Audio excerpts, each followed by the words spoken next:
Wow,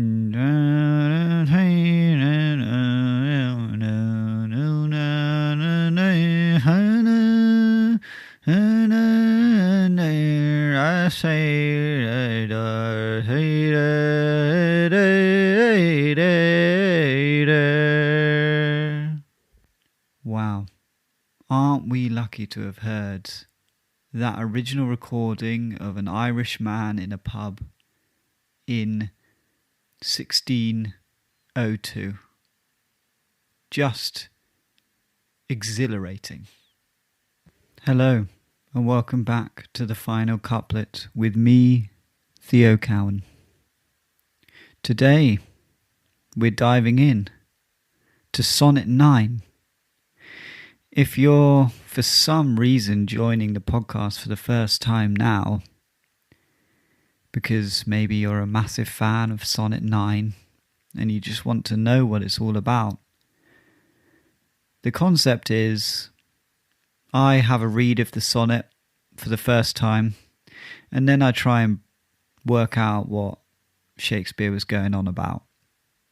And then after that, I sort of put the sonnet to a story.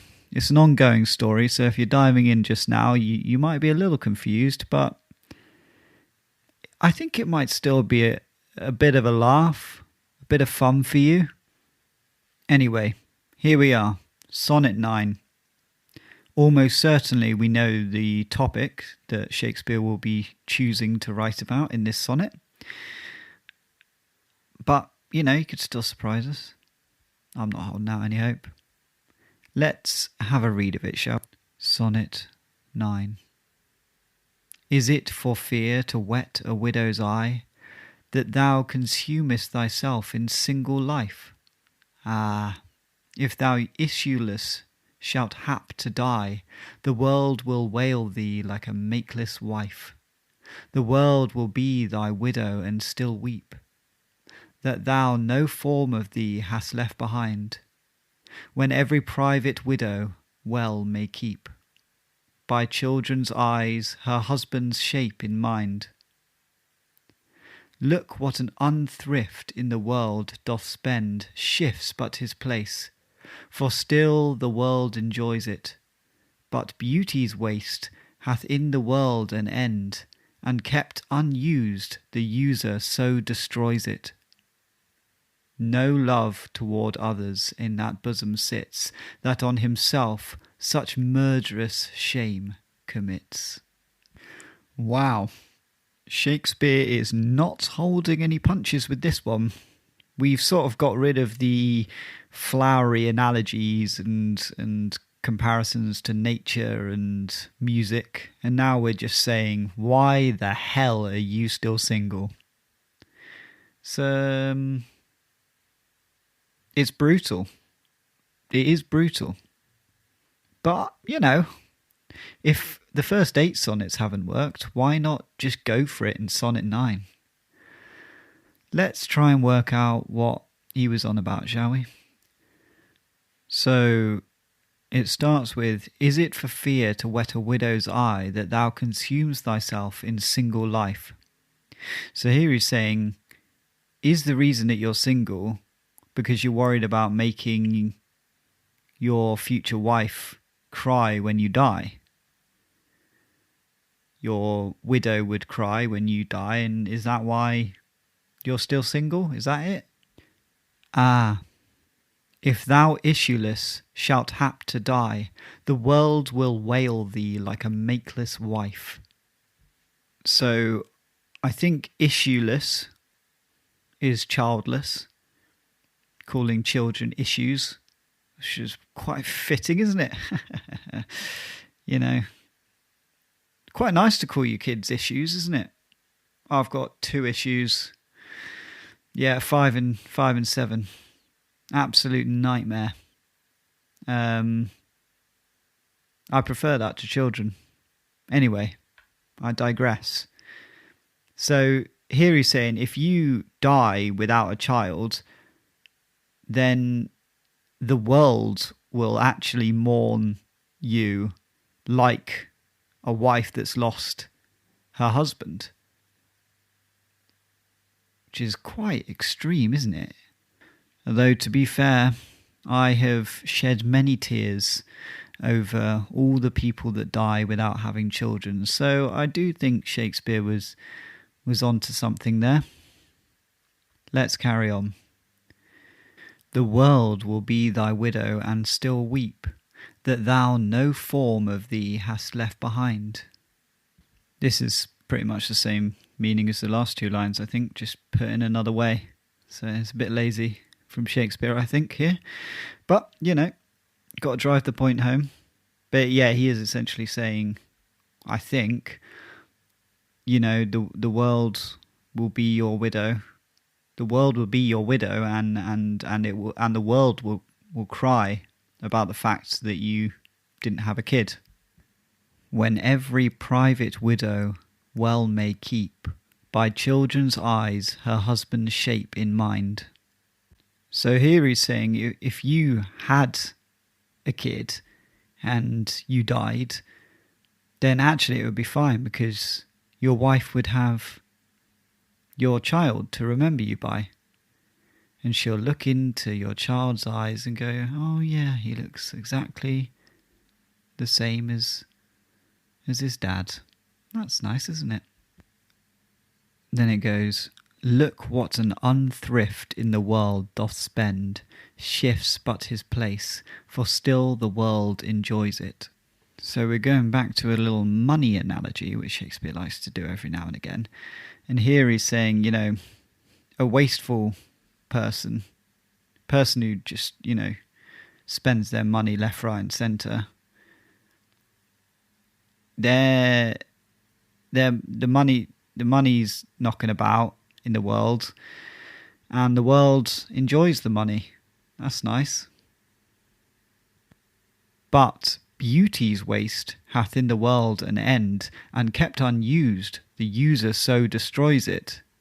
So leading on, he's saying, but if beauty is wasted, the world loses that forever.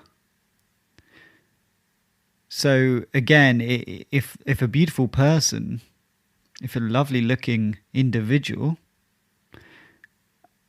dies without having a kid, then that is just a waste.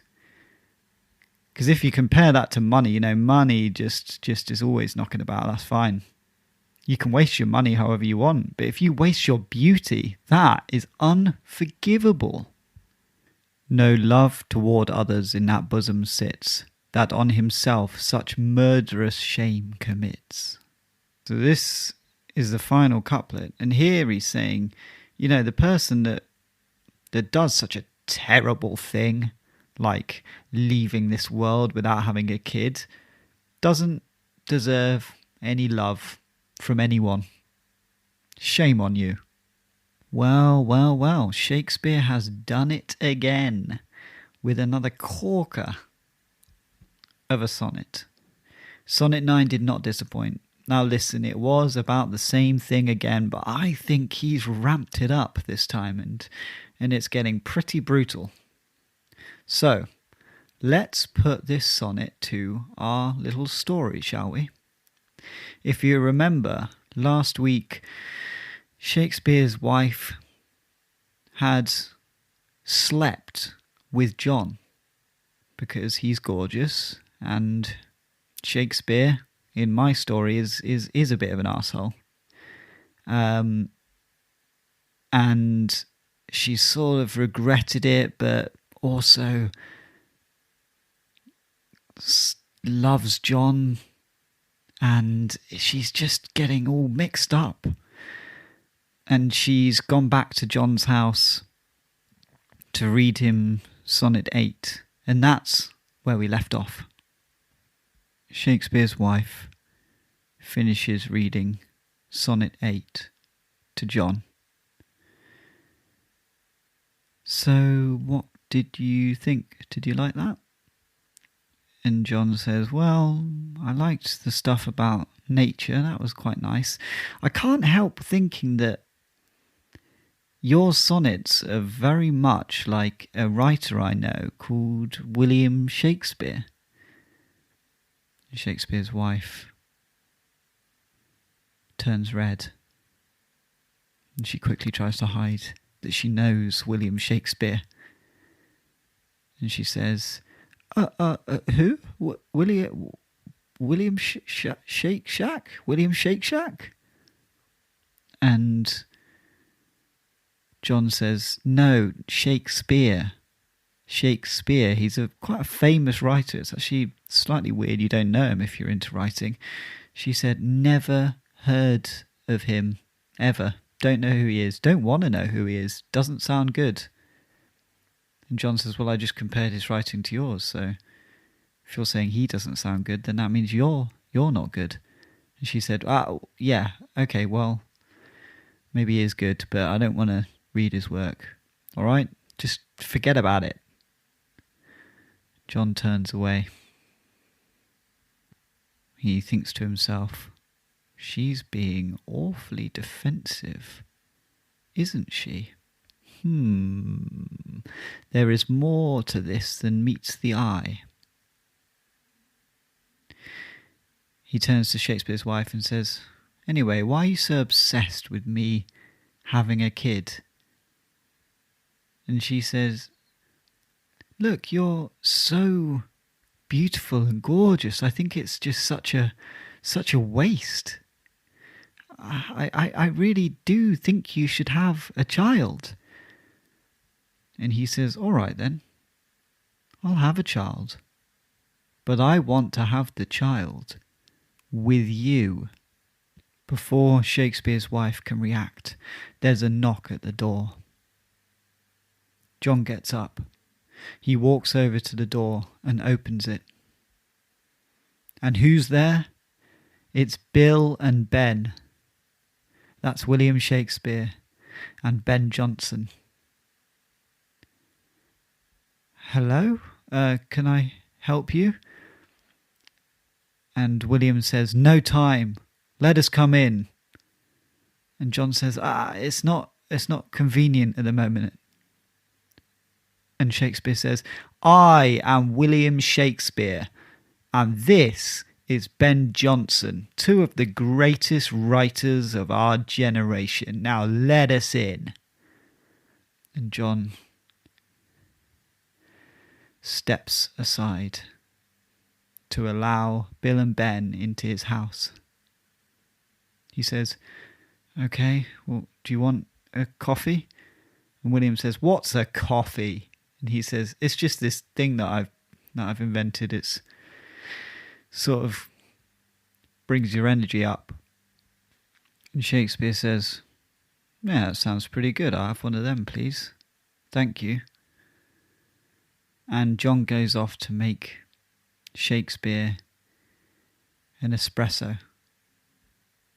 It was quite rude that he didn't even ask Ben Jonson if he wanted one. But John doesn't respect Ben Jonson's writing much. Anyway, Bill and Ben walk into the living room where Shakespeare's wife was just moments ago. But hearing Shakespeare's voice, she has concealed herself behind the curtains. She holds her breath. Bill and Ben sit down. Ben says, it's quite a comfy sofa this. Wonder where he got it from. And Bill says, I think it's from just down the road, that sofa shop. Do you know it? Then they sit in silence for half an hour. John eventually comes back and says, so sorry about that. Actually, this coffee does take quite a while to brew, but I think you're going to like it. And Bill says, no time for the coffee. We came here to read you our latest sonnet. And John says, I think we've been through this. I don't want to hear any more sonnets. And Bill says, please, just let me read this last sonnet to you. We really both think you should have a kid. And actually, we're quite bored and we just wanted to write this sonnet, so just let us read it for God's sake. And John says, fine, but I spent half an hour making this coffee, so can you just drink it up? And Bill grabs the coffee, drinks it all down, retrieves Sonnet 9 from his back pocket, and reads, Sonnet 9. Are you single because you're worried your future wife would cry if you die? Ah, if you die without having a child, the whole world would cry for you like a wife that's lost her husband. The world will be your widow and will cry forever because you didn't have a kid. But if you do have a kid, your wife won't be so sad when you die because she'd have that kid to look at to remind her of you. If someone wastes loads of money, at least the money is still in the world.